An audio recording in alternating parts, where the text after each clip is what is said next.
দুর্গাপুরে ফের একবার প্রকাশ্যে এলো তৃণমূল যুব নেতার দাদাগিরি। ঘটনায় অস্বস্তিতে দুর্গাপুরের ঘাসফুল শিবির। প্রসঙ্গত, দুর্গাপুরে 19 নম্বর ওয়ার্ডের বেনাচিটির গড়াইপাড়া মণ্ডল পরিবারে গত 3 বছর ধরে সম্পত্তি ও মৃত বাবার চাকরি নিয়ে দুই ভাইয়ের মধ্যে পারিবারিক অশান্তি চলছিল। গত শুক্রবার এই পারিবারিক সমস্যা মেটাতে ওয়ার্ড যুব সভাপতি দীপক গড়াই ওরফে রাকেশ হস্তক্ষেপ করে। অভিযোগ, ওই যুব নেতা পরিবারের ছোট ছেলে চন্দন মণ্ডলের সপক্ষে এসে বড় দাদা দীপক মণ্ডলকে মারধর করে। পাশের বাড়িতে থাকা কাকার ছেলে সুমিত মণ্ডল ছাড়াতে এলে তাকেও বেধড়ক মারধর করা হয়, উইকেট দিয়ে ফাটিয়ে দেওয়া হয় মাথা। এরপরে এলাকা ছেড়ে চম্পট দেয় যুব নেতা দীপক গড়াই। বর্তমানে দুর্গাপুর মহকুমা হাসপাতালে চিকিৎসাধীন সুমিত মণ্ডল। আতঙ্কে রয়েছে গোটা পরিবার।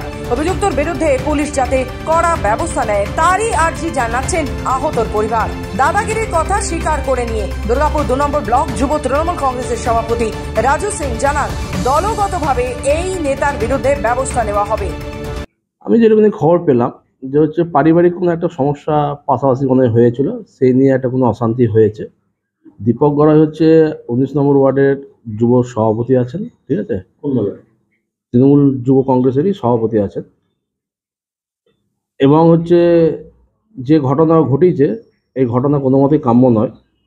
আমরা দলগতভাবে তার এগেইনস্টে নিশ্চয়ই ব্যবস্থা নেব এবং পুলিশের পক্ষ থেকে পুলিশ হচ্ছে এফআইআর করেছে, আইনত যা ব্যবস্থা গ্রহণ করে নিশ্চয়ই পুলিশ নেবে।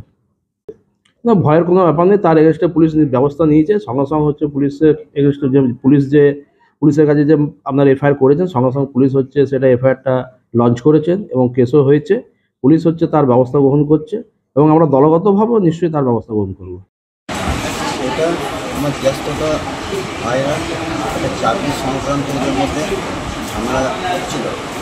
তো যথারীতি আমি যখন আমার নিজের কাজ সেরে আমি বাড়িতে আসি, জুড়ে বলুন, যথারীতি আমি যখন কাজ সেরে আমার বাড়িতে আসি তখন আমি ফোন করে দাদাকে মারে, দাদার কাছে যাই। কল গেছে তখন রাকেশ গড়াই নামের একটা ছেলে এসে কিছু কথা বলার আগে আমাকে খুব মারে, আমার মাথা ফাটিয়ে যায়। রাতের বেলায় এসে আমার সঙ্গে তর্ক বিতর্ক করে, হ্যাঁ চল বেড়ি বেরো। তখন আমি না বেরোনোতে ও আমাকে একটা চড় মারে। তো আমার এই চশমাও ভাঙে, এই চশমার স্টিকটা আমার এখানে লাগে, এখন ব্যথা আছে কিন্তু রক্ত বেরোয়নি, কিন্তু পেন আছে।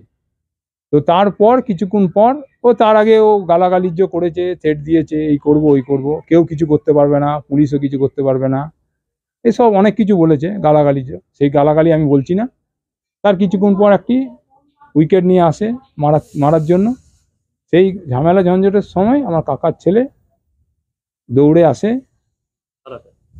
আমার কাছে আসে আমাকে সেভ করার জন্য।